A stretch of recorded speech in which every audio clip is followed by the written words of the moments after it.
Hare Krishna. Welcome back, all of you, for today's session on Bhagavad Gita. We have been few weeks, and this whole chapter is called the Transcendental Knowledge. There are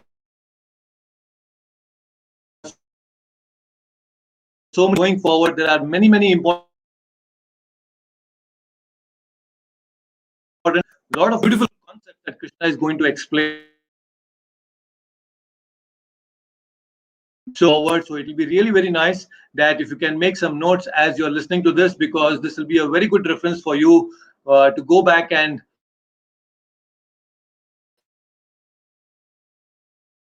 realize. But as usual, we generally start our session with the pranam mantras. So let's begin with the pranam mantras. We also have Dev joining us. So let's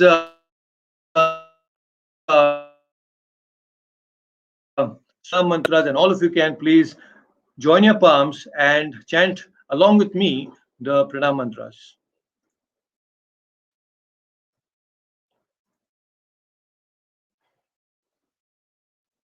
All right. So just a matter of time. Give me a second, and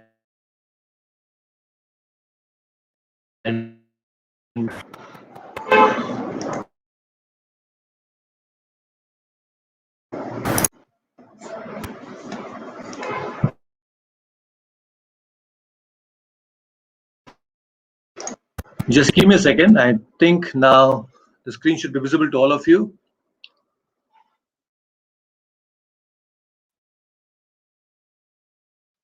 My beloved spiritual master, His Divine Grace, A.C. Bhaktivedanta Swami. Namo Presh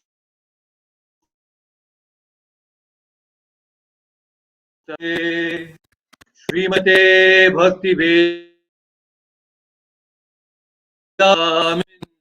Namine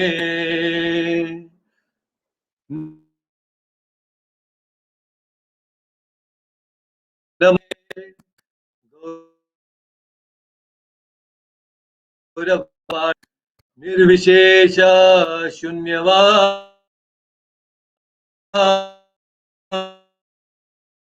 Pashyat Deshatarine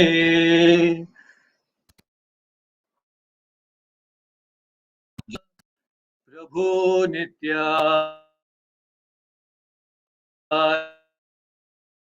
Anandadhara Shrivasadi Gaura Bhakta Vrinda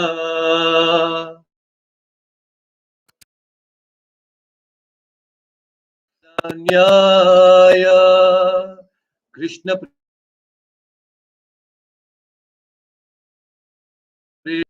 Krishnaya Krishna Chaitanya Namne Gauratvishe Namaha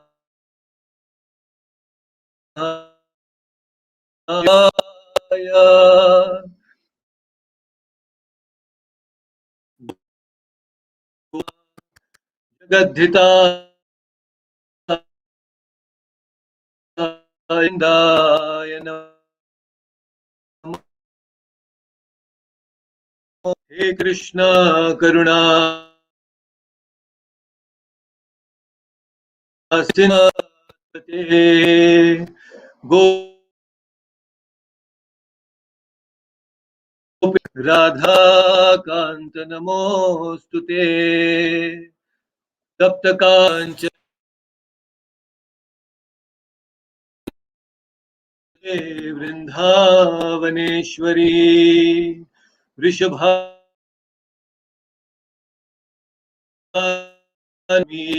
Hari Priye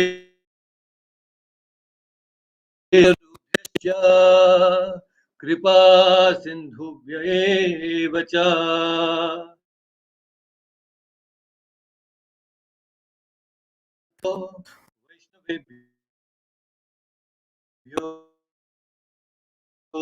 Hare Krishna, Krishna Krishna, Hare Hare, Hare Rama, Hare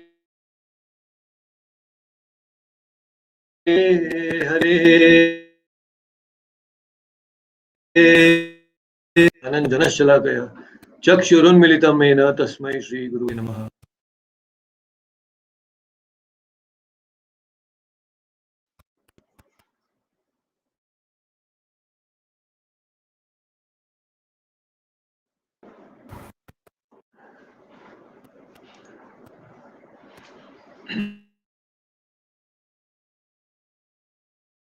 Being here, back on the Bhagavad Gita study, a very wonderful guest here on YouTube. So there is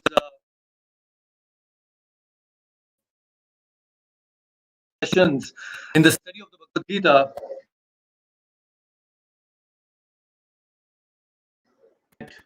How this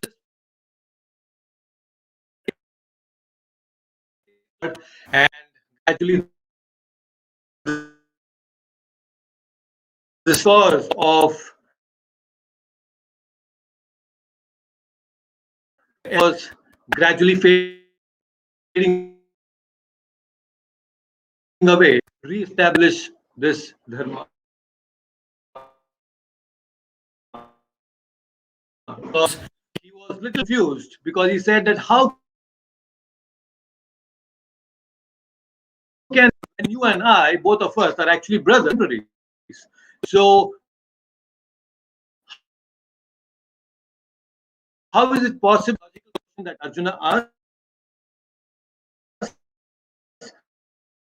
that how both the soul and the super soul both are eternal, but he, that is Jiva, Arjuna cannot remember them all, but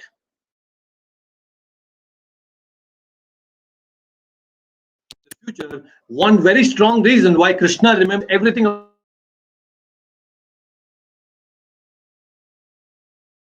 about he doesn't have a material body like us. His body is changing. Our memory loss happens when there is a change in the body. Every 7 years,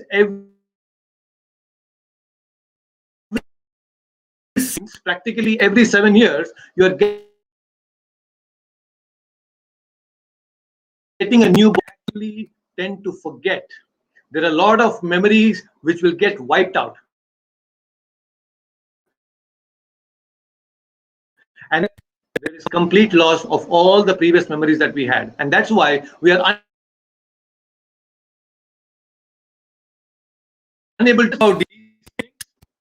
And then very beautifully, there were two slokas and used slokas.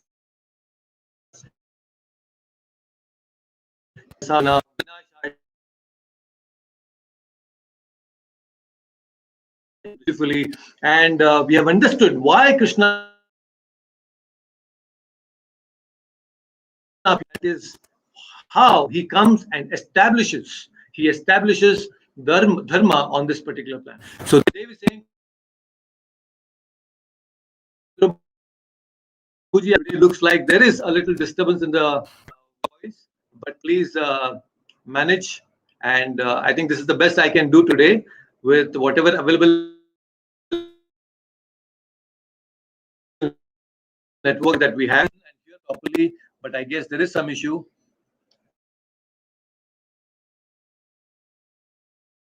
So Mataji is also saying. So let me see if Uma Kumar, can you just once let me know if this audio is clear to you? Just want to cross check once again. You can let me know if yes, my Guruji. voice is... Yes, sometimes breaking your voice, Guruji. But now I am audible. Okay, all Now right. So I am Uma, audible your voice. Guruji.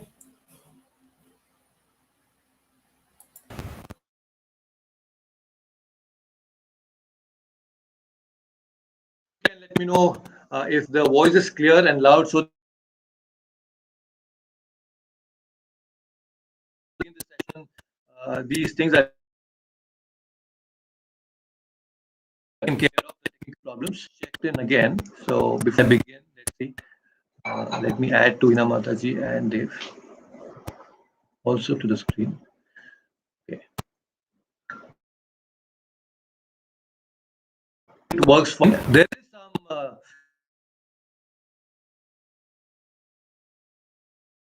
there is a lag. All right. So since this is going live on YouTube, I cannot switch on improper to do that because YouTube will require video as well. So anyway, let's check. Let's check if this is going to be better going forward. So let's begin with the very first shloka today, the shloka number 9, and let's see if Dev can join in and chant the shloka. Dev, let's see if you can unmute yourself and chant the shloka. That will be really very nice. Hare Krishna, Prabhuji. Am I audible? Yes, you are very much audible. So that's really nice. So let's chant the shloka number 9 for today. Janma karma cha me divyam Janma karma jane divyam evam yo vetti tatvatah. egam yoga. Prabhuji, give me 1 minute. I'll get Bhagavad Gita. Just one. All right, no problem.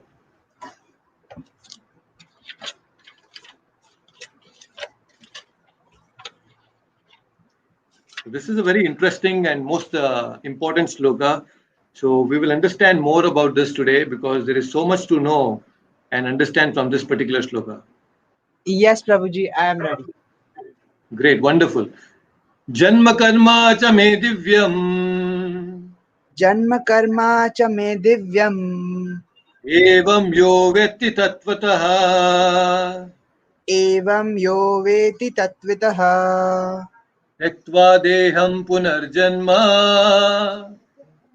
tyaktva deham punarjanma neti mameti sorjuna. neti mam eti so Arjuna. Wonderful. Let's do that once again. Janma karma cha me divyam Janma karma cha me divyam evam yo vetti tatvatah evam yo veti tatvataha Yaktva deham punarjanma tyaktva deham punarjanma neti mameti sorjuna. neti mam eti so Arjuna. Wonderful. Can you read the translation by yourself? Yes, Prabhuji. One who knows the transcendental nature of my appearance and activities does not, upon leaving the body, take his birth again in this material world, but attains my eternal abode. O Arjuna. Thank you so much. Hare Krishna. Hare Krishna. So this is a very, very interesting shloka, very important shloka, and great to see Achyutanji here on YouTube, joining us on YouTube. Thank you so much, Achyutanji. So you see, Bhagavad Gita is full of secrets. There are so many secrets. And here, this is a wonderful secret that Krishna is sharing with all of us. Although the previous two shlokas that we had studied about Yada Yada Dharmasya Glanir Bhavati Bharata Paritranaya Sadhunam Vinashaya Dushkritam. So these are definitely, no doubt, are very, very important shlokas where Krishna has mentioned about some very important things about his appearance. But Srila Prabhupada quotes this particular shloka, that is shloka number 9, more often than the other two shlokas. It is because it is a secret that Krishna is revealing here. It is very, very important shloka. And as devotees, as practicing devotees, this is a shloka which gives us the ultimate goal of life, the ultimate purpose of we following the spiritual life. So, and what is that ultimate goal of spiritual life? That is to actually go back to home, back to Godhead. That is the spiritual world. We are right now in this material world, but Krishna is promising that if you really want to become free from all anxieties and fears and unhappiness, then there is an option of going to the spiritual world. Why don't you come and join? And Krishna is saying you can come to that particular place. Such a wonderful thing, you know. See, generally, when we talk about God to people, people have a kind of conception where people think that God is there, but God is there to take care of re-establishing dharma, like he previously mentioned. And we are here to somehow enjoy all the material things available to us. But we want to enjoy all these things in a very nice dharmic way. But when there is adharma, then we want to pray to Lord, and Lord has to come down and he has to re-establish, kill all the evil elements from the society, and ensure that we can continue enjoy our material things as it is. So the thing is, they want God, but they want God to satisfy their own desires and remain in this material world, but with not the intention of actually understanding God and going back to the spiritual world. You see, this is the general conception. Many people think like that. They want that, okay, God, you be there in your world, I will be here in my world, and I will enjoy here. You keep enjoying there. But when I have a problem, you please come and solve all the problems and ensure that my enjoyment is not disturbed. So this is the kind of transaction people want to have with God, but that's not exactly what Krishna wants us to do. Because what is the ultimate purpose of establishing dharma? Why the Lord has to come here on this planet and establish dharma yuge yuge, again and again? It's not simply to establish dharma, it is also to give us an indication, to make us understand that you don't belong to this world, you belong to the spiritual world. So, Lord, although He comes here for dharma samsthapanarthaya, but that is not the ultimate goal. The ultimate goal is to give us the message that we have to escape this maze of material world. You all know there are some games we must have played where a person is stuck in the maze, and then by the time he comes out, he's so frustrated and tired, and sometimes it's very difficult to come out of the maze. So this material world is actually like a maze. If you want to come out of this maze, you need knowledge and you need the guidance of Krishna. So Krishna is the one who has actually created this maze, and he knows the solution to get out of this maze. So he is the one who mercifully comes down again and again to give us this idea and message of how to come out of this maze, right? So that's why we need to understand that we don't belong to this place, but we have to go back to the spiritual world. But Krishna is saying here very nicely how to go back to the spiritual world.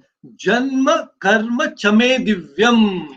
If you can understand my janma, if you can understand my karma, that is the birth and action of the Supreme Lord, if you can understand, then you will be able to go to the spiritual world.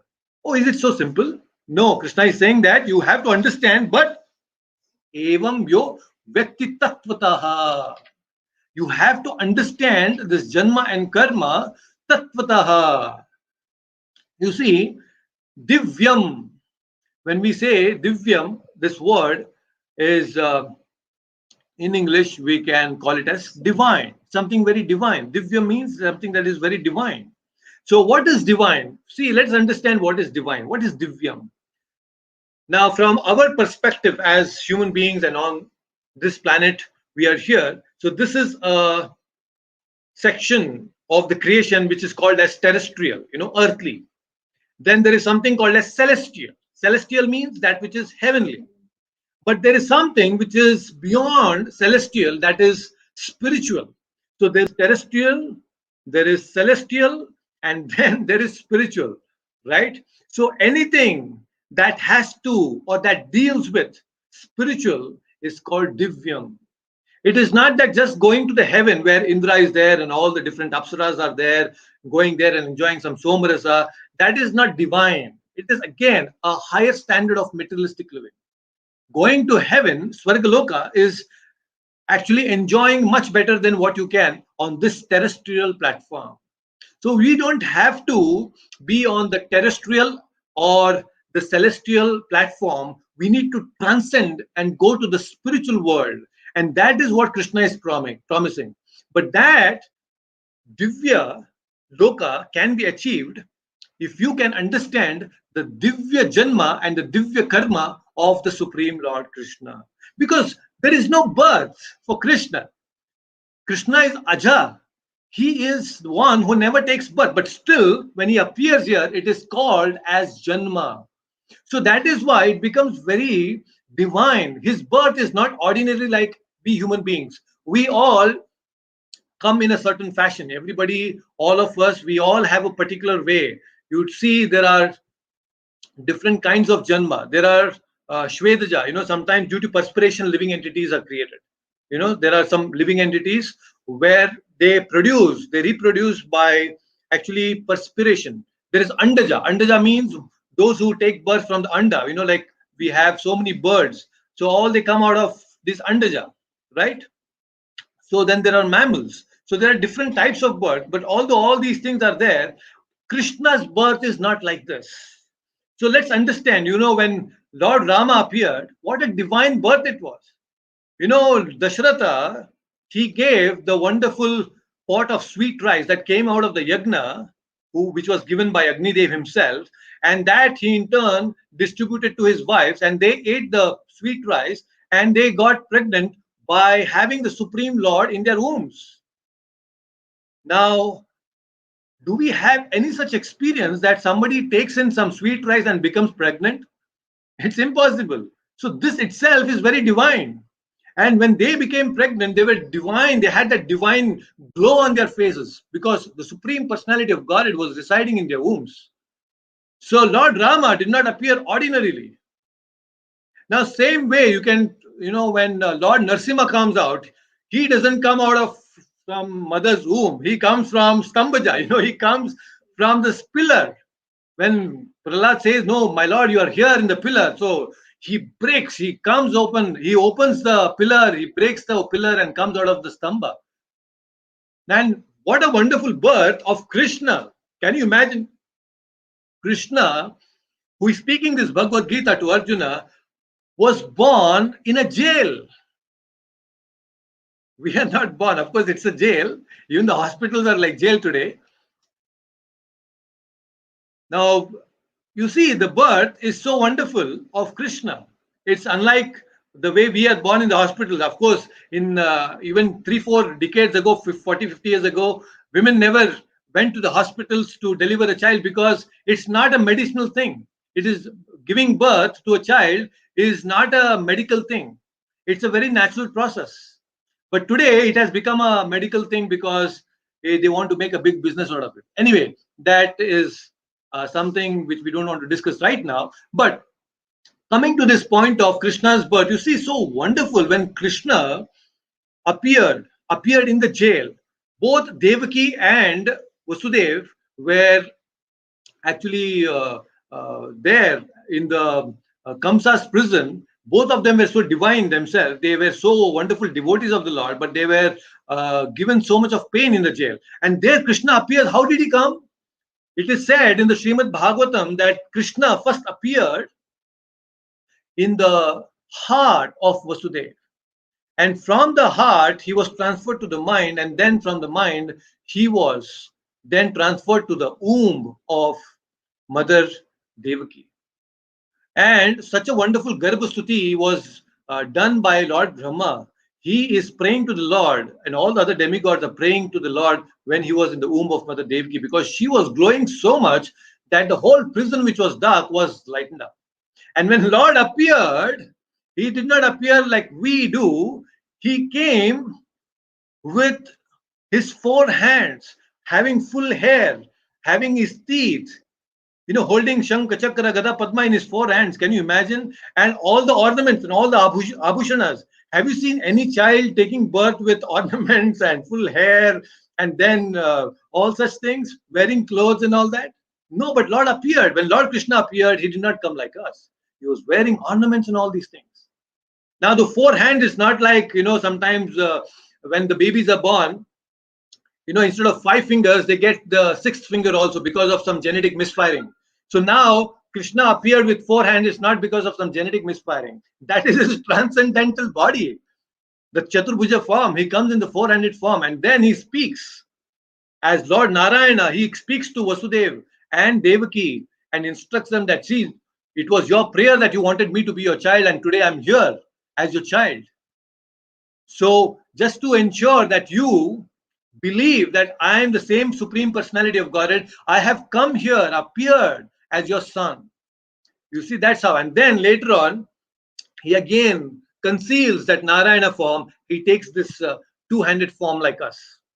Now, by the way, we should know and understand that Krishna, when he appears on this planet, he conceals. He conceals his divine form. He conceals his true nature of being the Supreme Lord. Why? It's because he wants to see that love reigns over the lordships. He wants that love to be supreme. That's why he conceals his that form of being the Lord of the Lord. He doesn't take delight in being the Lord of everyone. He wants to be loved by everyone. The Supreme Lord is not in the need of controlling people. He can control anyhow. He's the supreme controller. He's Ishvaraha Paramaha Krishna. But he doesn't like to control people. He wants to love people, and in turn, he wants to be loved by all of us. That is what he really wants. And that's why he comes again and again and remind us that please come. You see, that's what he wants. So here, let's understand this is so beautiful. When Krishna appears, why does he conceal? Because only when he conceals that supremacy of being the Lord, he enjoys the different rasas, the mellows with his devotees. For example, like Mother Yashoda. When Krishna broke the butter pot and he was stealing the butter pot and then eating the butter and then giving it to the monkeys, Mother Yashoda took a stick and she was running behind Krishna. And Krishna, he was fearful of Mother Yashoda and he's running away.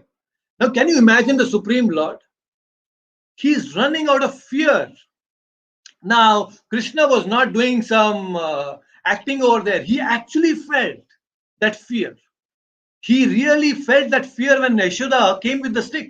That's why in the Damodara Ashtakam we sing, Rudantam Muhurnetra Yugmam Rijantam Karambhoja Yugmena Satanka Netram Muhushwashakampa Trirekanka Kantha Stitagraiva Damodaram Bhaktibhadam Satanka Netram. Atanka means fear.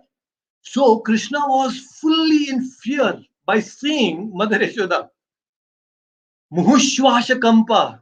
He was breathing heavily out of fear. When we are fearful, we breathe heavily. Then Trirekanka Kantha. He had these 3 lines on his neck, Trireka. And then out of Kampa means shiver, trembling. He was trembling out of fear. And this was no acting. He was actually fearful. And only when he does this, he can enjoy the mellow of being the son of Mother Yashoda. And Mother Yashoda, she is the controller of Krishna. Just see the position of the Supreme Lord.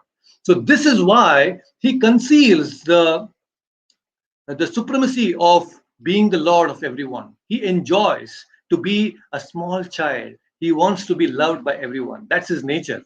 So, and this is very difficult for people to fathom. What happens is when people see such things, they cannot really take Krishna as the Supreme Lord very seriously. When Europeans came, when the Britishers came to India, and when they were exploring India because of political reasons, they wanted to reign over India.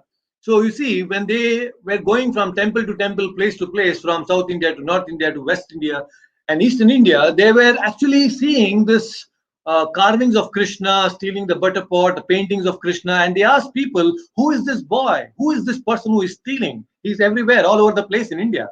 So then they explained that he is God, he's the Supreme Lord. And for them, the Europeans, their idea of God is like, Lord is someone who is very powerful. He is supreme controller. And anybody who does not follow his order, he doesn't follow the instructions of the Bible, then they are put into the fire of hell, and that's called as eternal damnation, where they suffer for eternity. That kind of a conception they have about God. And when here they come and see that the Lord is actually stealing butter, now it was so difficult for them. Oh, he's God. He's such a small boy, because he thought God means somebody who will have a big beard and white hair. Their idea of God is like that. But here, God is stealing. They could not take it. How can God be so small, first of all? And then how can he steal? Because stealing is immoral. How can God be immoral? Right? And then what is he stealing? He's stealing butter. God is stealing butter. What a joke it is. Europeans felt like that. But they don't understand all these different mellows that Krishna enjoys with his devotees. Actually, can you imagine, is it possible for Krishna to steal? Krishna doesn't steal. It is we who actually steal. It is we who take the oxygen from the nature, we take the wood, we take the water, we take the rains and everything we take from the nature, but we don't pay. Have you paid any bills for the oxygen that you breathe, for the rains that you get, for the food that we get? No, you pay the mobile bills, you pay the electricity bill and the water bill here, but you don't pay it to the Lord, right? But still, Lord is so mercifully giving everything to us, you see. So Krishna is not stealing anything because everything belongs to him. See, you can steal, you can be called a thief when you take something from others without their notice. That is when you call somebody a thief. But just imagine I have this little money. If I take this money from this pocket and I put it in this pocket, will I be called as a thief? I will not be called as a thief because ultimately this belongs to me. So Krishna, this whole butter pot is actually within him. When he showed the Virat Rupa to Arjuna, everything is within him. This butter and butter pot, the whole universe is within him.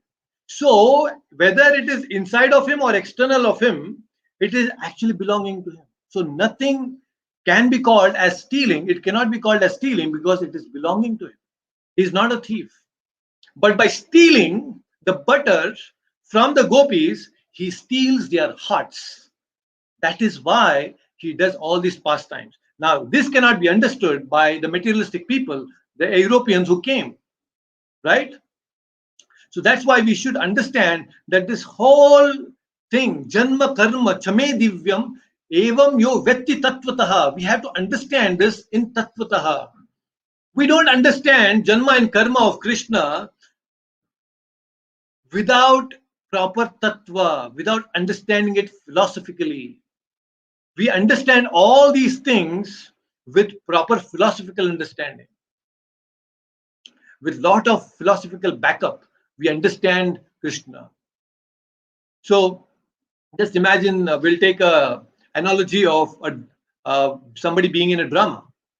In a drama, there is a hero, there is a script writer, and then there is this director.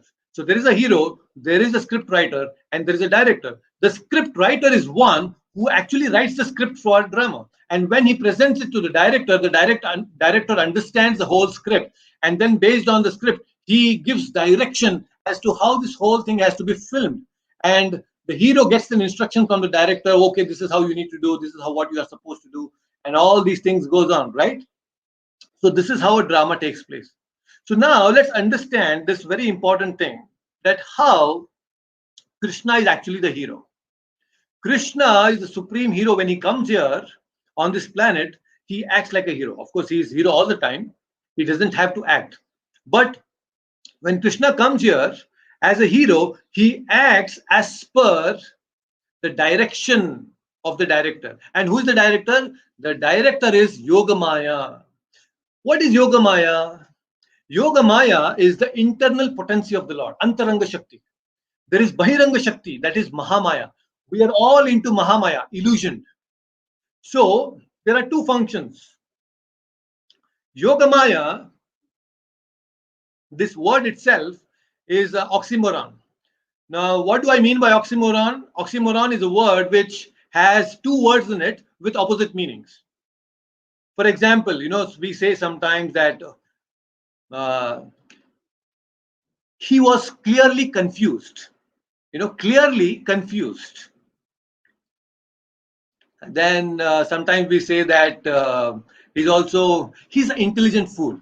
No, intelligent is being intelligent, and you're calling an intelligent fool. So these are oxymorons like this. So here, Yoga Maya is actually oxymoron, because yoga is actually one that connects you to God. And Maya means illusion, that which takes you away from God. So Yoga Maya means it's a very special potency of the Lord, which makes you forget about the supremacy of Lord, but you get closer to God. Let me repeat that again. Yoga Maya is a potency where you forget the supremacy of God, but you get attached to God when you are in Yoga Maya. But in Mahamaya, you forget the supremacy of God and it takes you away from the God. And that's why we are in Mahamaya, we are not in Yoga Maya. But the Brajabasis, all the different gopis and the gopas who were with Krishna, the devotees of Krishna during the Brajalila, they were all in Yogamaya. You know, Yogamaya means just imagine, they know that Krishna is the Supreme Lord, but that really doesn't matter to them. What really matters to them is, he's my friend, he's my son, he's my lover. That is how they see Krishna as. That's the effect of Yogamaya. Just for example, you know, now it's daytime, you're all here. Now, when you look into the sky, up in the sky, there are so many stars. You don't see them. Just because we don't see the stars, it doesn't mean that the stars do not exist. The stars do exist, but we cannot see because the presence of the sun. The presence of the sun is so powerful that we don't see the stars during the daytime, right? So, similarly, when you are in Yoga Maya, you are so much illumined by Yoga Maya that you don't see the supremacy of Krishna, although he is Supreme Lord, but then you deal with him like a son, you deal with him like a friend. That's how the dealings happen when it is Yoga Maya, right? So that's why this is how there is a difference between Yoga Maya and Mahamaya. So if you want to act as per the instructions given by Yoga Maya, be in Yoga Maya, then we should know Krishna's this drama in Tattvataha. When Krishna comes here and performs this drama, we should know it Tattvataha. Because if you don't understand Tattvataha, then there is no fun in it. You will not take Krishna seriously. Just understand this with another very nice metaphor. You'll understand very clearly. Just imagine there is a slum, and in the slum there are a lot of children who are playing, and all these children very poor, and they are trying to figure out something, they want to learn something, and there is a very nice well dressed small boy, very intelligent, and trying to play with this slum boys and also teaching them something. Now when you see this scene, there may be some curiosity in you, right? You may think, oh, who is this? He's so well dressed and playing with all the other people, other small slum boys and children there. It may give rise to some curiosity within you, right? You may think, who is this person? But somebody comes and tells you that boy who is well dressed is actually a son of a chief minister, and he's here because he wants to actually help these children in the slum. He wants to teach them. Just by knowing this fact that the son of a chief minister is doing such a wonderful thing, your appreciation for that boy becomes even more. So when you just saw that small boy, it gave rise to some curiosity. But when you actually got to know, when you got to know the real position of that person, that boy, and his actions, you got so much appreciation, right? So the same thing will happen to us. If you simply look at Krishna, you may be amused by Krishna Leela. So without understanding the tattva, without understanding the philosophy, you will be amused by Krishna Leela. Krishna Leela are very amusing without the tattva. But with tattva, Krishna Leela becomes amazing, because you will see, my God, he's Krishna, the Supreme Lord, and here is he. He's coming and stealing the butter. That's what happened with all the Devatas. When Devatas saw that Krishna is running out of fear of Yashoda, they were amazed. They were not amused. They were amazed. Why they were amazed? Because they knew the position of Krishna. Oh, he's Supreme Lord, but he's fearful of Mother Yashoda. The fear personified. Bhaya itself is fearful of Krishna and he's fearful of Mother Yashoda. They were amazed to see this beautiful thing, right? So that is why Tattvataha, there are so many so-called spiritual leaders today in the world. They don't understand spirituality, Tattvataha, and simply in the name of spirituality, they are misleading people. So many people are misleading the common mass of people. They say that Lord Rama is simply a very good human being. He was a powerful human being. He's not the supreme Lord, but he was. Some people even go to an extent of saying that Lord Rama had led a very pathetic life, a very sorrowful, painful life. These kind of statements they make without understanding Rama, Tattvataha, they mislead the people, and all in the name of spirituality, in the name of speaking well. There are many people who speak very well, very good English they speak, very good language they speak to attract people, but there is no tattva. Such people will only create more confusion in the society, and that's what has happened in India because nobody wants to understand tattvataha. There are people who say that you can enjoy whatever you want to, you can do whatever you want to do. There is no requirement of you to sacrifice anything, but still you can be spiritual. That's not going to be possible. Love, when we talk about love, there is sacrifice. Even in a normal relationship of a husband or a wife, boyfriend or a girlfriend, even in between siblings, there is sacrifice. When there is a question of love, there is sacrifice. So when we talk about love of God, definitely there is sacrifice needed. We cannot love God without any sacrifice, right? That's why yajna. But today there are so many so-called leaders, spiritual leaders, who say, "Hey, don't sacrifice anything. Eat whatever you want, drink whatever you want, do whatever you want. But give me a little money and do this meditation, do this thing, that thing. I'll give you some secret mantra, and then you'll be happy." So such cheating is going on. So that's why we are making an attempt here to understand Tattvataha, to understand this Bhagavad Gita Tattvataha so that we don't get misled. So we have to take full advantage.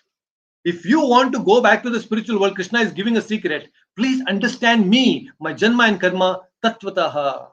If you understand in Tattvataha, Prabhupada is also saying that how Eko Deva Nitya Linanurakto Bhakta Vyapi Hridi Antaratmaha. So it is the Supreme Lord who is eternally engaged in many, many transcendental forms in relationship with his unalloyed devotees. If you can also become an unalloyed devotee and be the part of Krishna Lila, what an amazing thing it is, right? So take advantage of this knowledge that Krishna is giving. It's a wonderful process that Krishna has given us. So I think we should, without fail, take advantage of this particular shloka. Janma karma chame divyam. What a beautiful process. You see, there are so many people, so many spiritualists.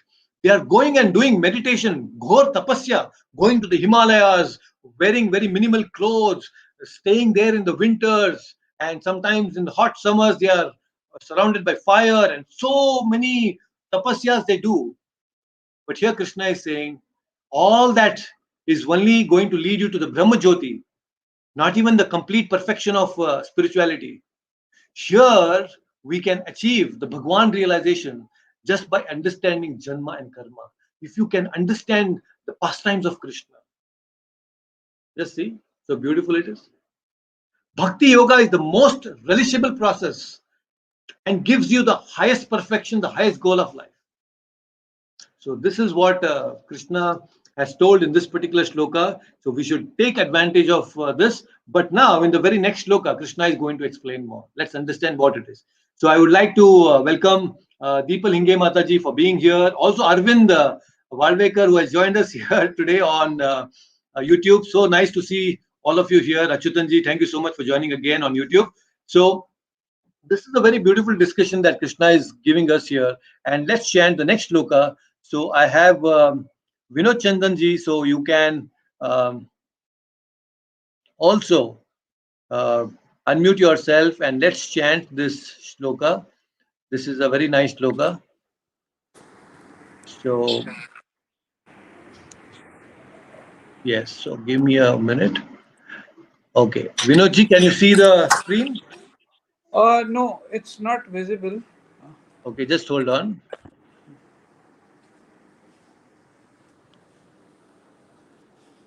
So there is a very nice thing that will be explained by Krishna in this particular shloka now. Krishna is going to explain something very important. Okay, I think now it Yes, should be yes, it's visible. great. So let's chant. Vitaraga Bhayakrodha Vitaraga Bhaya Krodha Manmaya Mamupashtritaha Manmaya Mamu Prastisaha Bhavo Jnana Tapasa Bhavo Jnana Tapassa Puta Madbhavamagataha. Uta Maddaba Hagitaha Once again, Vitaraga Bhayakrodha Vitaraga Bhaya Krodha Manmaya Mamupashtritaha Manmaya Mama Prasitaha Bhavo Jnana Tapasa Bhavo Jnana Tapassa Puta Madbhavamagataha. Uta Madbhava Magataha. Wonderful. Please read the translation by yourself. Being freed from attachment, fear, and anger, being fully absorbed in me and taking refuge in me, many persons in the past became purified by knowledge of me, and thus they all attained transcendental love for me. Wonderful. Thank you so much. Thank you. So, this is a very interesting shloka. So, in the previous shloka, Krishna said that, okay, you can come to the spiritual abode if you know my janma and karma in tattvataha. Now, who is the person who can understand me in tattvataha? So that is what is explained by Krishna in the very next shloka, in this 10th shloka. What is Krishna saying here? Vita raga bhaya krodaha. So Krishna is saying that if you are free from raga, attachment, if you are free from bhaya, fear, and if you are free from krodha, anger, any person who is free from attachment, who is free from fear, and who is free from anger, he is qualified to take ashraya of Krishna. He's saying, Manmaya mam upashritaha. You can take, you will achieve my ashraya if you are free from attachment, raga, bhaya, and krodha. So these are three impediments. These three are impediments in the process of bhakti. If you want to understand Krishna in Tattvataha, what can stop you from understanding Bhagavad Gita Tattvataha are these three things. If any time you're thinking that, oh, this Bhagavad Gita is not for me, this is too boring, it is because either there is attachment, either there is fear, or there is anger. So many people don't come because they don't want to understand Bhagavad Gita, is because of these three things. They have this in the heart: attachment, fear, and there is anger. So let's understand this attachment a little bit, because everybody has some sorts of attachment. Nobody is free from attachment, right? Attachment, what happens when there is attachment? What is attachment? What do you mean by attachment? I have a question for all of you. I have a wonderful audience here, live audience, a group of youngsters who also are participating and joining me here live. So I have this question for all of you. So here, my dear listeners on YouTube as well as on StreamYard and my live audience here. So what do you mean by attachment? You can mention that in the comment section. What do you mean by attachment? What is attachment? What is your understanding about attachment? So there are some comments. Let me see. So Uma Kumar is saying attaching to some materialistic thing which gives temporary happiness. Okay, that is attachment. Okay. That Vinodji is saying, oh, this place is mine. That's an attachment. That is also one of the attachment. What Uma Kumar is also saying about having an attachment to a certain thing is also an attachment. What is attachment in itself? Fear of being alone, Girishma says, that is also a sort of attachment. Some people are homesick when they go outside and they are in the hostels. Children, students, they feel homesick. That's also an attachment, being homesick. So all these are good, but to understand the root of attachment is like Hriday Granthi. Granthi means it's a knot in the heart. Bhagavatam explains that attachments are like knots in the heart. And some knots are so strong, they are very, very difficult to break. Some attachments are extremely strong, very difficult to break. And we are so attached to it, the moment it breaks, it gives us a lot of pain. So there are deep-rooted attachments within the heart, Hridaya Granthi. And as long as we don't break those knots with the sword of knowledge, it's very difficult to become free from attachment. Why, by the way, attachment, why is it so problematic? Because every time we have an attachment with anything, Dave is saying not ready to leave something that we know is not correct for our progress. Good. That's also an attachment. You see, there is a strong attachment, and why is it a problem? Let's understand. Whenever there is an attachment, this Hridaya Granthi, it actually increases the bodily concept of life. Dehatma Buddhi. What do you mean by Dehatma Buddhi? Dehatma Buddhi means Mamakara and Ahankara, me and mine. When you think that this body is mine, then anything that is expanded from this body or belongs to this body is mine. Me and mine. But we clearly know that we are spirit soul and not this body. But when you have attachment, what happens is you start feeling that this is me, this body is me, everything that belongs to this body is me. So ahankara and mamakara increases when there are attachments. Now, the more the attachments that you have, the more bodily conscious you become. The more bodily conscious you become, you forget Krishna. So attachments are actually taking you away from Krishna because they hatma buddhi. Now, in attachments also, there are favorable attachments and unfavorable attachments. There are some very nice attachments when especially a boy and a girl come together and there is an exchange of love between them. It's a favorable attachment because you are exchanging emotions. There are there is a family and all those things, so it's a favorable attachment. But this favorable attachment is dangerous from the spiritual perspective, because the stronger this attachment is, the more you feel, oh, this is my wife, this is my children, this is my husband, right? So more bodily conscious you become. Dehatma buddhi. This attachment, positive attachment, is called sneha.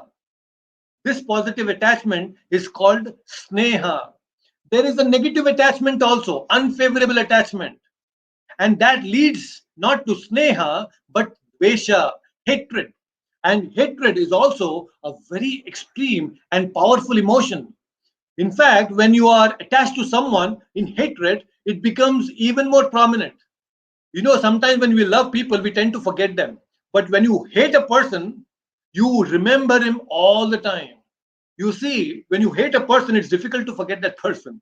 And he's always very much into your mind. He's always there in your consciousness. And by having that person whom you hate in your consciousness, you increase the bodily concept of life.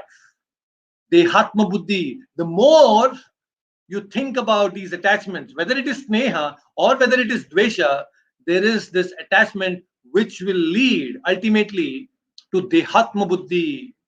And dehatma buddhi is not good. Because what happens is when you are attached, the next thing is it will lead to fear.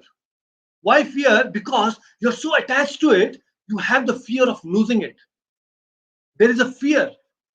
Many times people are fearful, it's because of these attachments. If you have less attachments, you are less fearful. The more attachments you have, the more fearful you are. You can analyze this.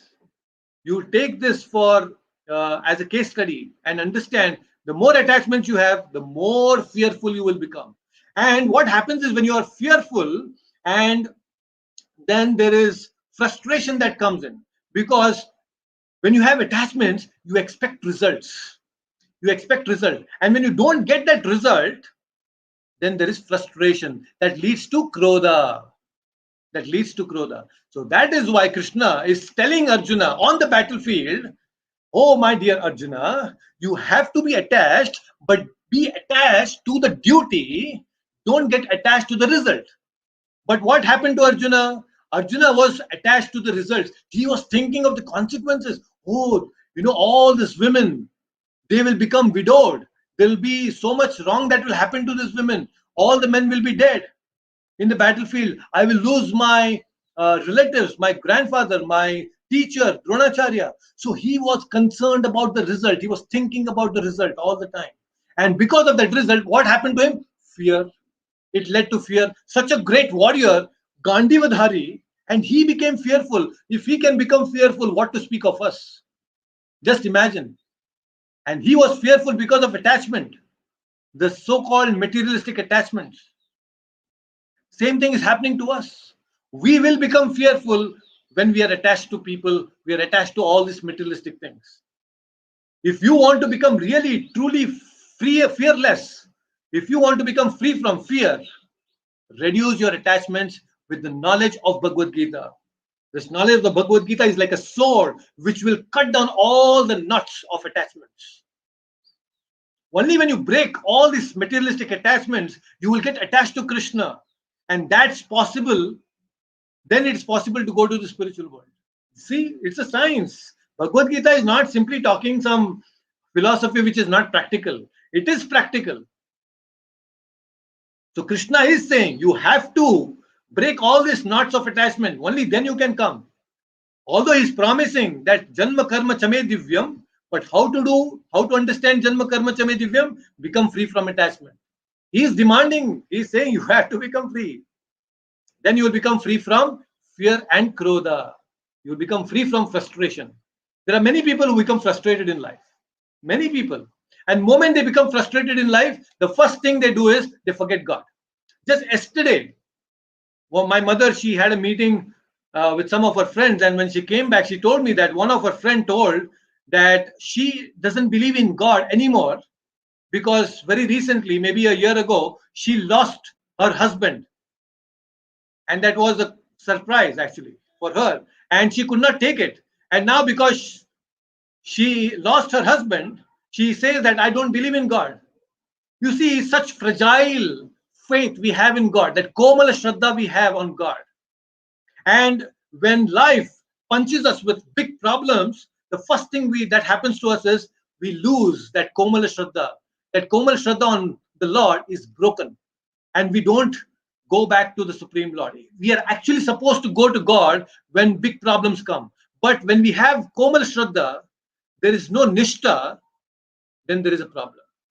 We forget God. There are many people you must have come across who, moment they face some big problem in life, they say, oh, God does not exist. I don't believe in God. Whether we believe or don't believe, it will not change the truth. God will continue to exist, but it is we who will lose one wonderful opportunity to get closer to God. That's why Kunti Maharani is saying, my Lord, any big problem or small problem, give me problems, because when there are problems in life, I remember you, my Lord. And remembering you means becoming free from this material world and coming to your spiritual world. That is what her prayer was. She enjoys to be in problems. Kunti Maharani. We are not asking for that, but at least we should not, because of some petty problems of materialistic attachments, we forget God. That should not happen. You see, that is wrong.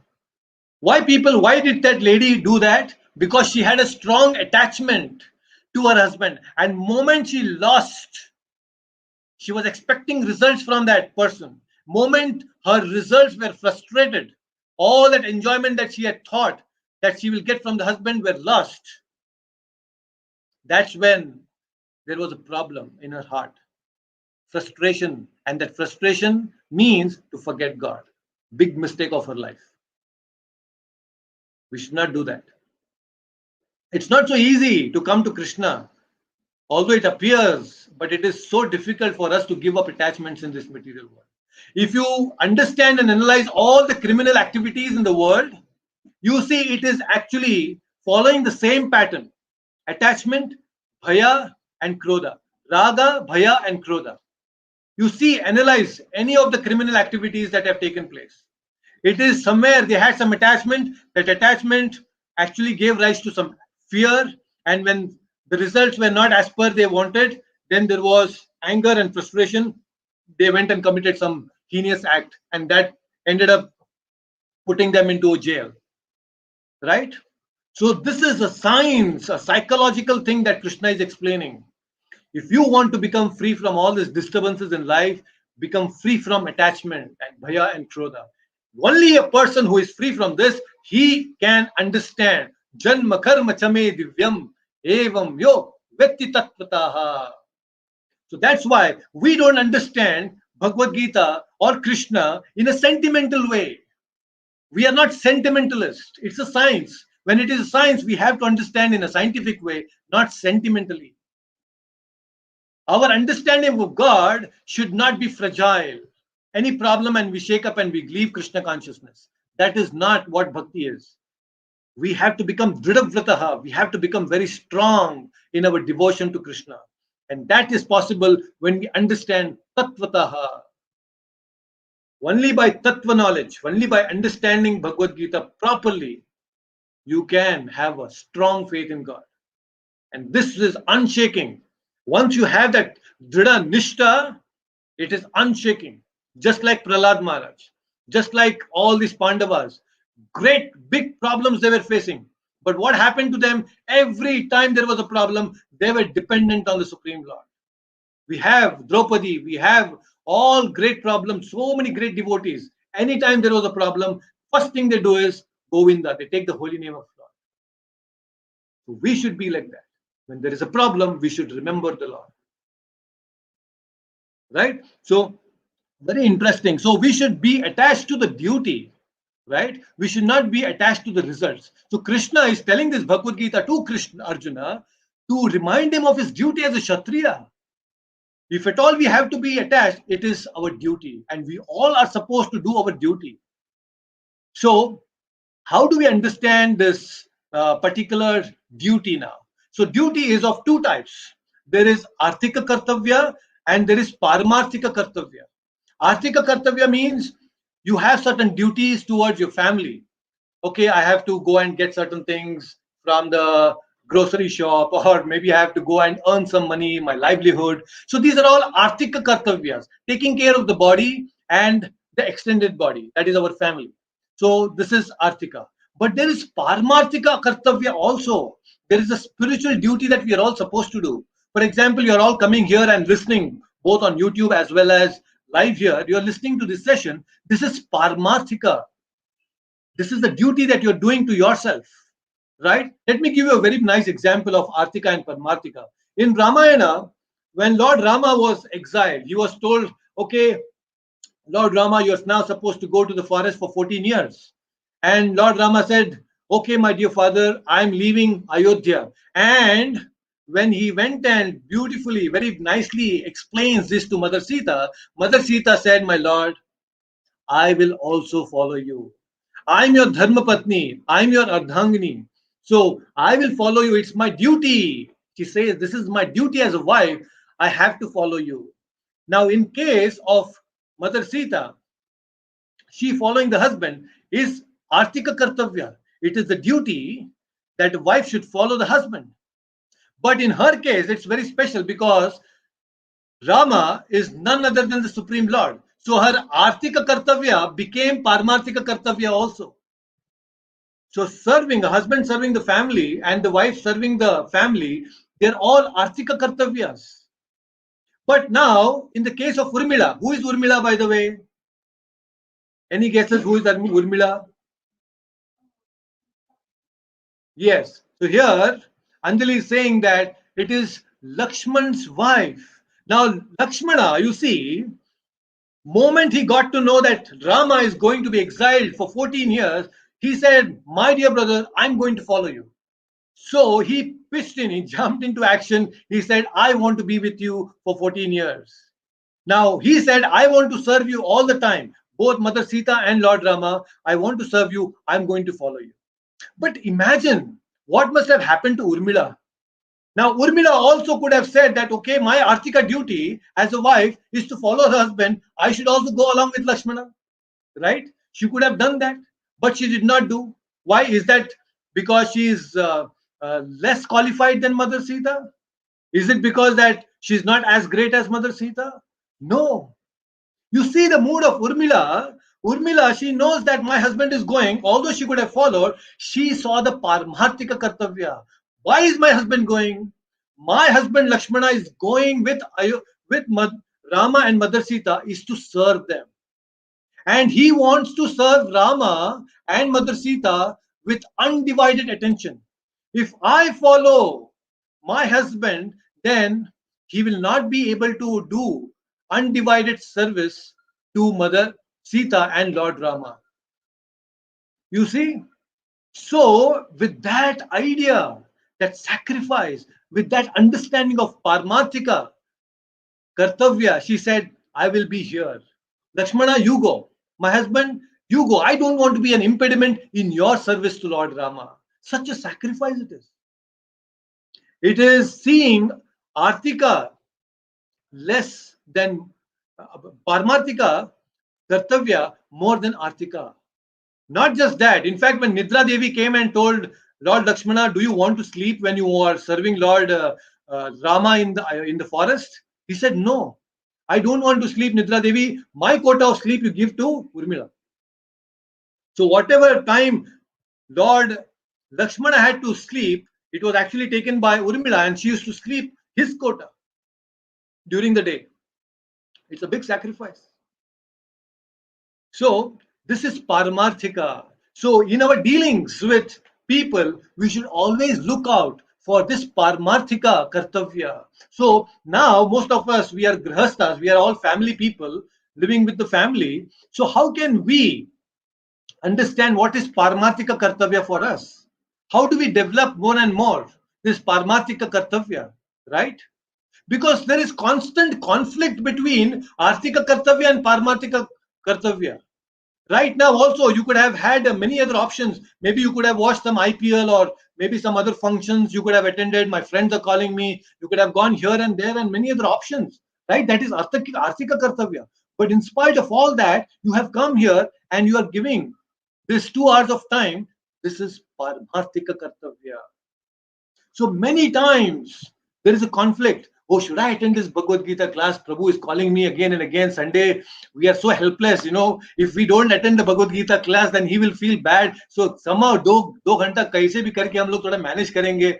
Let me not make him unhappy. So let's attend just for the sake of attending. You see. So all such things will happen. There are a lot of conflicts that will go on in our mind. So for grahasthas,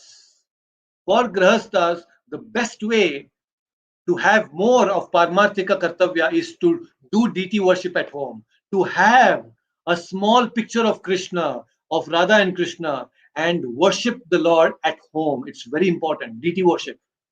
If you can have a Laddu Gopal or Jagannath, Baldev, Subhadra at home, and then you offer the food that is being cooked to the Lord every day, you put nice garlands to the Lord, you dress the Lord.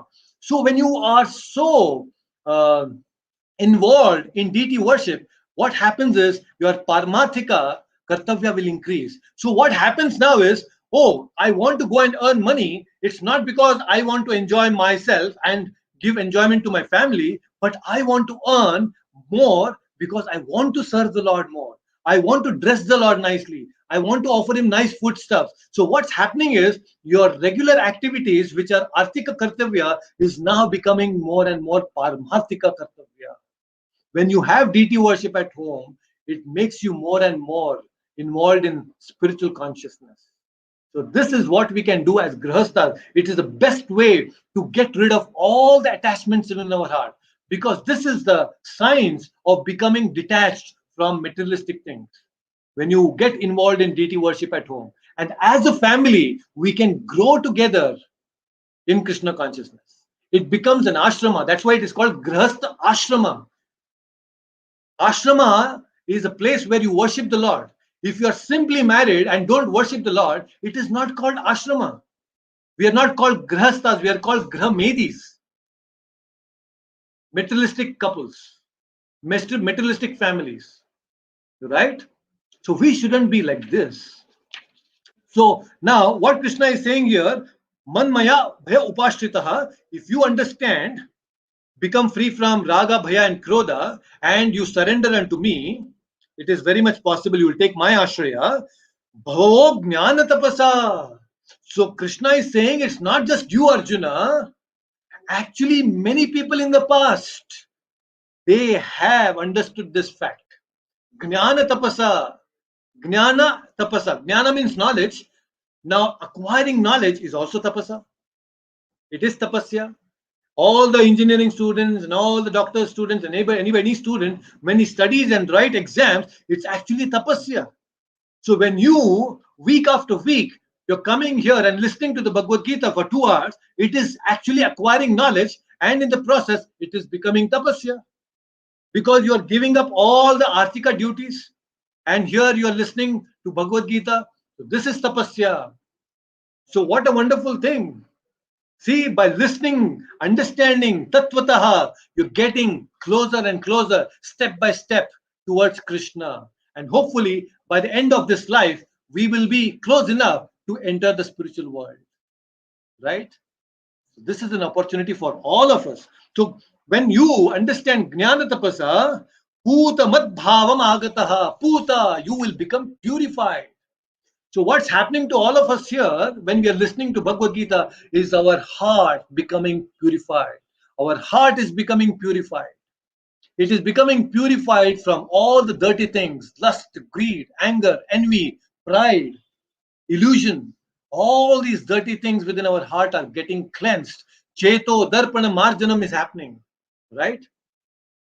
So this is how the science of Bhagavad Gita is explaining that you can become free from attachment. You can reach the spiritual world. So there are some questions also here. Wonderful. Hina Mataji said it was Lakshman's wife. You are absolutely right. And Prabhuji, we look forward to Bhagavad Gita sessions. No, that's true. I really understand that, but I was since trying to pull your legs, all of you. I know I completely understand that you're all very much involved in understanding Bhagavad Gita and you're looking forward for Bhagavad Gita sessions, but I was just trying to pull your legs. So that happens, you know. So Prabhupada also is explaining that this is a very blissful process. It's a very blissful process. Krishna consciousness, hearing the katha, that's why I tell people that you should, Prabhupada suggests actually, that we should read the Krishna book in the night, just before we sleep. You know, you read these stories of Krishna before you sleep, you will get wonderful dreams, number one. At the same time, you will be so blissful. Just before sleep, when you're getting all these nice instructions, and the pastimes of Krishna, killing different demons and enjoying with his friends and going to the forest and having a picnic, playing with the cows, lifting the Govardhana, dancing with the gopis, playing the flute. What a wonderful thing it is. And we are missing out all these things. So Krishna is saying that you can become all this, you can come to the spiritual world if you become free from all these attachments. And Bhakti Rasamrita Sindhu, Prabhupada is quoting here, Adhav Shraddha Tata Sadhu Sangha Tata Bhajana Kriya Tato Narta Nivritti Syat Tato Nishta Ruchis Tataha Asaktis Tato Bhavas Tata Premabhyudhanchati Sadakha Sadakanam Ayam Premnaha Pradurbhave Bhavet Kramaha.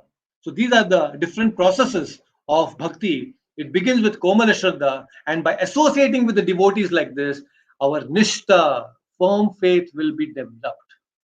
Firm faith will be developed. So there are some comments. Let me see. Yes, Achyutanji is saying that beautiful concept of attachment and result.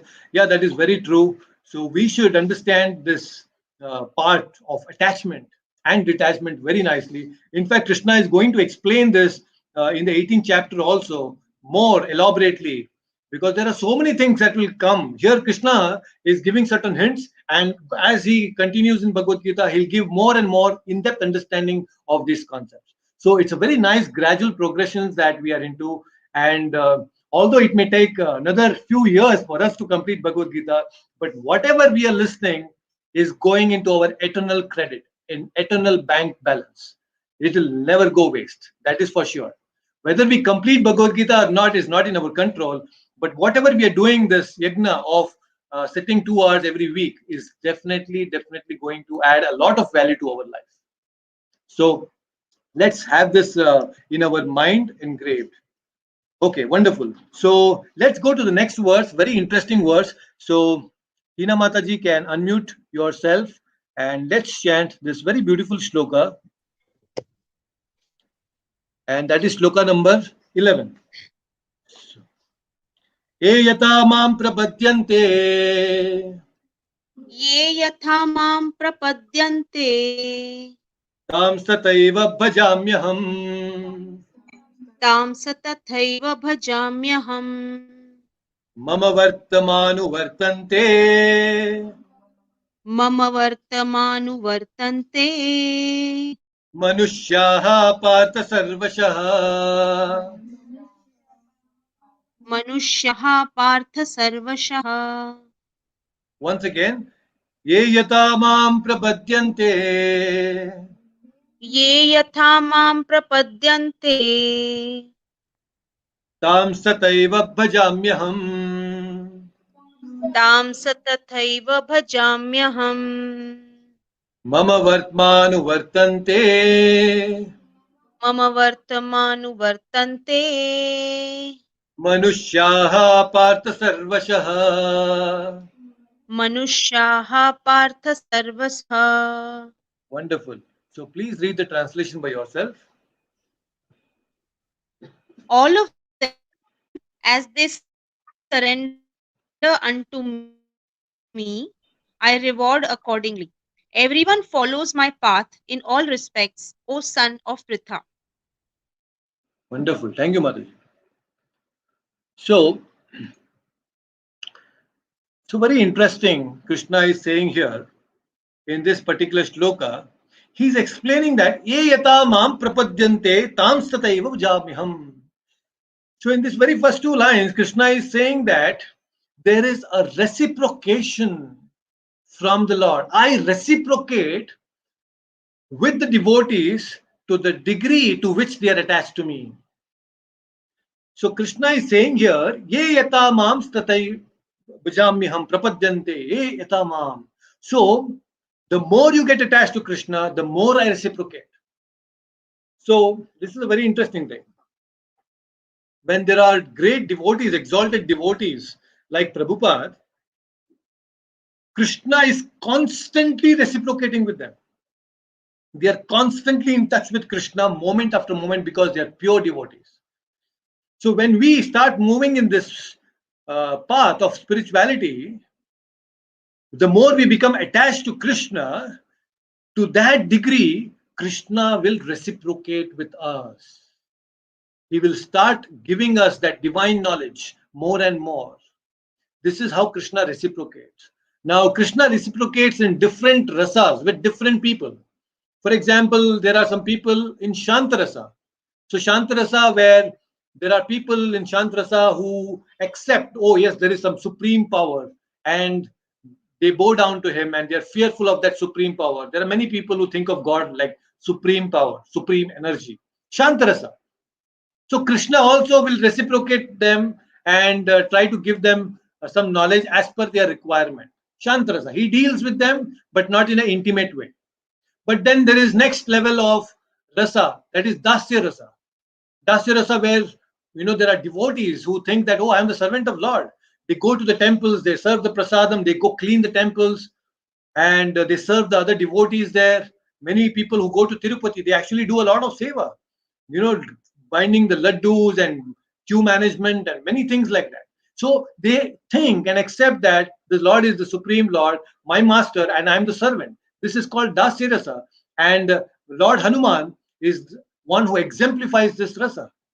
Lord Hanuman, when he went to Lanka and when he was in front of Ravana, Ravana asked his identity, "Who are you, O monkey?" Then how did he actually introduce himself? He said that I am the servant of Lord Rama. The first thing that he said was, I am the servant of Lord Rama.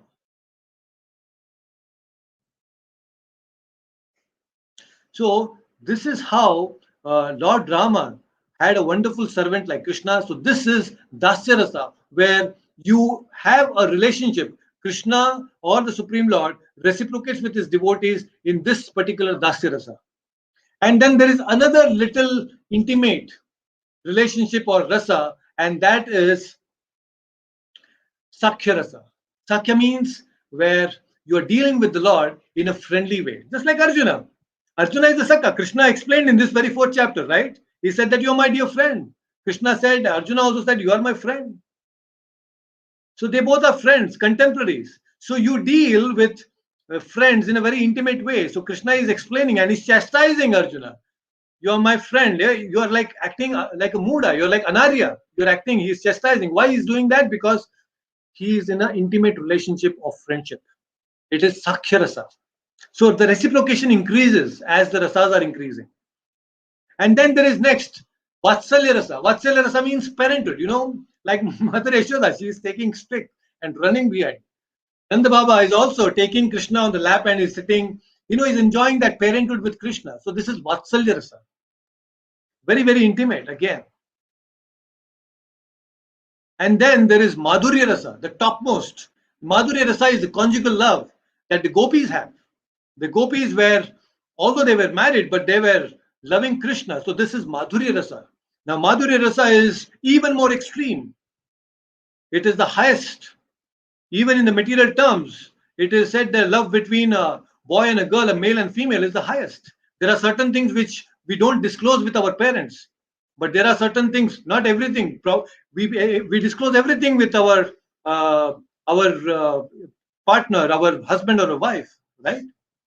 So Madhurya Rasa is enjoyed by Krishna and he reciprocates accordingly. Now, Krishna reciprocates with the gopis in a different way. He reciprocates with his parents in a different way, with his friends in a different way, with his servants in a different way. Right? So, this is what Krishna is saying. Ye yata mam prapadyante. The way you want, the more you surrender, the more I reciprocate. And everybody is actually following my path, which means that any attractive thing that we see in this material world is actually getting attracted to Krishna because that belongs to Krishna. Although we may not know that it is Krishna's, when people are trying to achieve some success, even in a materialistic form, in materialistic fronts, it is actually they are getting attracted to Krishna because that jnana, that success, ultimate success, even in material things, is given by Krishna. So in that sense, they are actually attracted towards Krishna. So everybody follows the path of Krishna. That is what Krishna means here in this particular shloka. So you see, there are many more things Krishna is going to explain in the upcoming shlokas. But today I will stop here, and we have some time for Q&A, and you can think of some Q&A. But I know there is already a pending question from Achyutanji, so I would like to take up that question. And that was in the previous session, he had asked a question about disciplic succession. He said that, Prabhuji, that we have understood about disciplic succession and how this knowledge is transferred from one person to another person, one acharya to another acharya, but how does it get degraded over a period of time?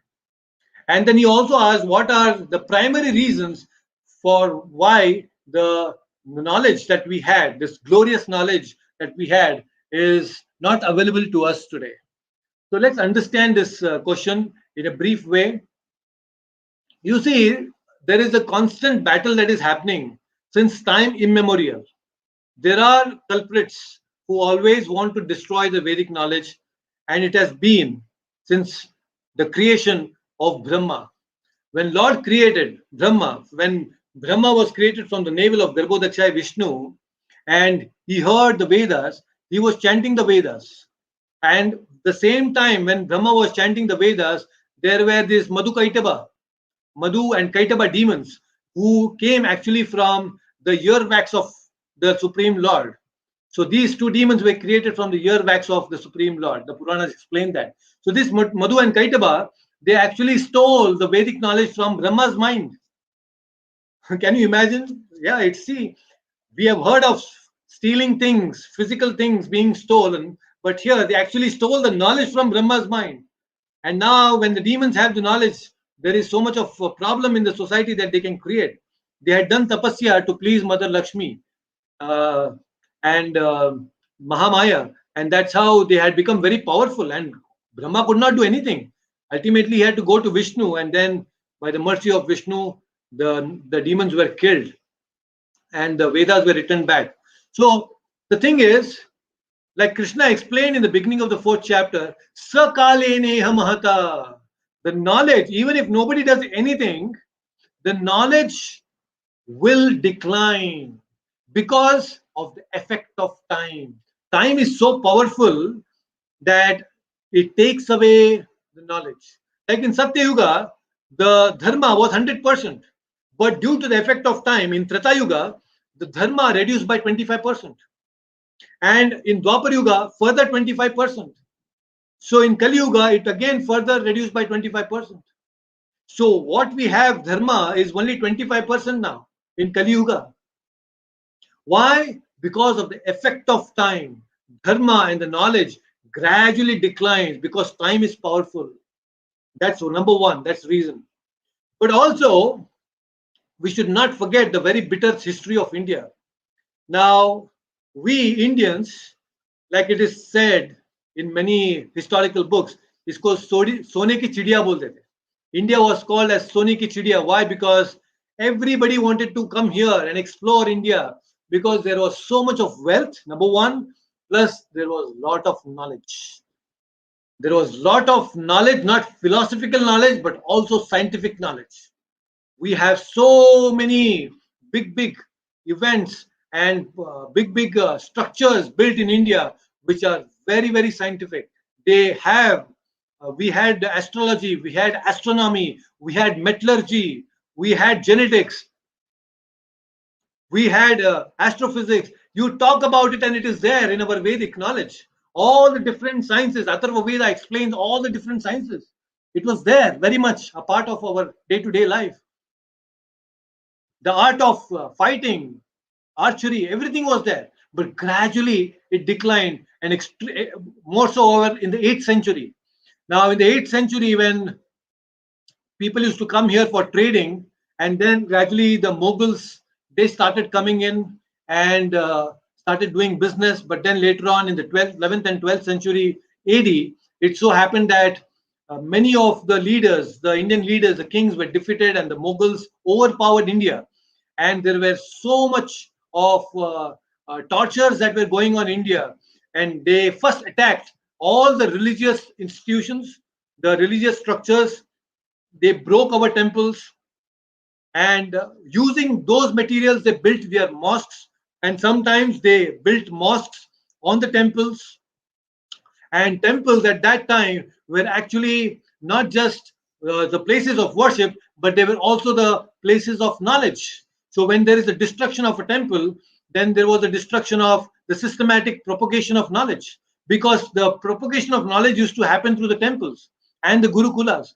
So the Mughals, when they came, they destroyed the temples. That is number one. And then they also attacked all the educational institutions, the gurukulas. Now, the gurukulas were actually funded by the kings, the great kings. So all the education system was taken care by the kings. Even the smallest village used to have a school, if not for a hospital. Education was given so much of importance. But now, because of all these invasions, there was a systematic destruction of all this knowledge. In fact, it is said when Takshashila, which is right now in Afghanistan, now Afghanistan was a part of India earlier. Now we heard about Gandhar, which where from Gandhari has come. So it has become Kandahar. Takshashila, when Takshashila and Nalanda, they were the greatest universities of the whole world. Many people from Greece and Vatican and everybody, they came to Nalanda and Takshashila to understand the Vedic philosophy. They had so many branches of education. And when the Mughals came and destroyed the libraries there, they burnt for 6 months. They were burning for 6 months. That was the amount of knowledge that we had. So all that knowledge is gone today, unfortunately. But still, because we had this culture of giving knowledge through oral reception, because we were speaking about this knowledge. Even now, there are so many children who can just out of memory speak and chant all the 700 shlokas of the Bhagavad Gita. If that can happen today in this Kali Yuga, imagine just few years or decades ago or centuries ago, people had even better memory with lot of peace in their mind. They could remember so much, and through this tradition of oral reception, the knowledge was transferred. But then there was a lot of attack happening, and what was happening was they were forcibly converting people, Hindus, into Islam. That is another reason, because if they don't get converted to Islam, then they have to pay tax. Heavy taxes were imposed upon people who didn't want to convert, and there was so much of suppression, and then there was so much of exploitation of the children and the women. So all when these things were happening, you can imagine how could anyone possibly spread this knowledge in a systematic way. When all the institutions are getting broken, when the political situation is breaking down, it was very difficult for the educationalists to spread this knowledge. And then finally, when after the Mughals, I think it was only Akbar who kind of promoted Vedic knowledge, and under his rule, there were some temples which were built in Vrindavan and Mathura. It was Akbar who actually promoted and built some, he gave some red sandstones and all those things to the temples there. But even though it was given, the temple structures there do not have the olden traditional look of the Vedic temples like we have in South India, because even that architectural knowledge was kind of lost when they built the temples in Vrindavan. So that is what happened through the Mughals. And after the Mughals, we had another blow that came through this British invasion. And Britishers, when they came here, and when they saw people here in India doing yoga, they thought that, oh, these people are acting like monkeys. They made fun of us when they saw people doing yoga. And today, there is a Yoga Day celebration that happens across the world. So we were not crazy. Indians were never crazy. If at all, what India can give to the world is this knowledge to the world. We are the exporters of knowledge. India is supposed to be the exporter of knowledge, not the exporter of beef. Right? So this is the strong thing that was happening. And when Macaulay came, Lord Macaulay, he came here, and when he understood the system of education, he was blown away. And he was very clear about this. This letter you must have seen already, that how he wanted to systematically break the Gurukulas, because we were so much, we had penetrated our knowledge through villages. It was so nicely done. But they made us feel inferior. In fact, they said that it is the white man's burden to educate these Indians. It is the white man's burden to educate the Indians. This is what they thought. They thought that Britishers were well educated. In fact, there are so many things, that knowledge which they took from here, India, and they established many things in England. They took many, many great scholars from here and many educated people from here, and they built London. Then there was a time when they said that the sun will never set in England, in the British Empire. And today what's happening, we very well know. It's just sinking in. The sun even doesn't even rise there. So it's a very unfortunate thing that how India was breaking down because of these two big invasions that have happened through the Mughal rule and the European rule, the British rule. And it is also one unfortunate thing, because a lot of Brahmins were converted into Islam and Christianity, and all such things were happening. So the political situation did not favor we progress in our spiritual growth. And then slowly the industrialization was introduced, and through this industrialization we further lost touch We further lost touch with our own culture and knowledge. And today's youngsters are so bewildered. Today's youngsters are so bewildered without any direction. They are just hanky ponky. They are going here and there without any clarity in life, without any purpose in life. And it's a very sad state of affairs. If this continues for another 2 decades, I think it will be a great havoc that will be created in India and across the world. There are students we know where they are just in 10th standard and they are into drugs. They are into all types of intoxication. And they think it's very cool to do all this. But they don't know how much they're losing upon this valuable human life. So, of course, there is so much to say, and there are constantly great people who have come time and again to re-establish our Vedic culture and to sustain. For example, the Vijayanagar Empire.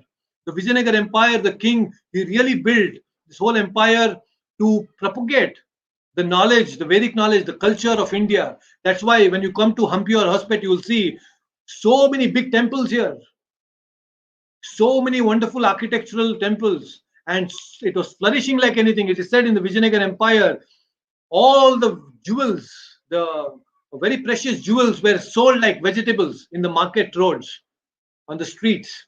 That was the wealth of India. That was the knowledge that India had. So we have to revive. There are a lot of movements like Prabhupada has created this movement, ISKCON. There are many other activists and people who are trying to do this. There is one Rajiv Malhotra who is constantly fighting against all the atrocities that are happening against Hinduism. You can watch him YouTube, some of his YouTube on his YouTube channel. He's talking about this digital colonization now, because earlier the colonization happened through Mughal rule and the British rule, but now there is a digital colonization that is happening. So he talks very extensively about that, and he's talking about artificial intelligence, how artificial intelligence is actually creating havoc in the youngsters here in India, and many things are happening. There are forces which are trying to break India. He talks about breaking India forces. It's a very big thing that he talks about. You can go through it and study some of his books. So there is a very extensive research, and there are a lot of forces that are coming together. He's trying to build a team of intellectual Kshatriyas. So I definitely appreciate the work that he's doing to somehow restore this Vedic knowledge and ensure that the Vedic knowledge is propagated in a systematic way. So there is a big fight that is going on. There are these forces fighting constantly, good and bad. So right now, the good and bad is within ourselves. So let us fight this good and bad within us. Let us understand whatever possible we should understand Bhagavad Gita and propagate this knowledge to others. Tell others about this and let them also benefit from this wonderful knowledge of the Bhagavad Gita. So Achyutanji, I hope you got a little bit brief idea about what happened.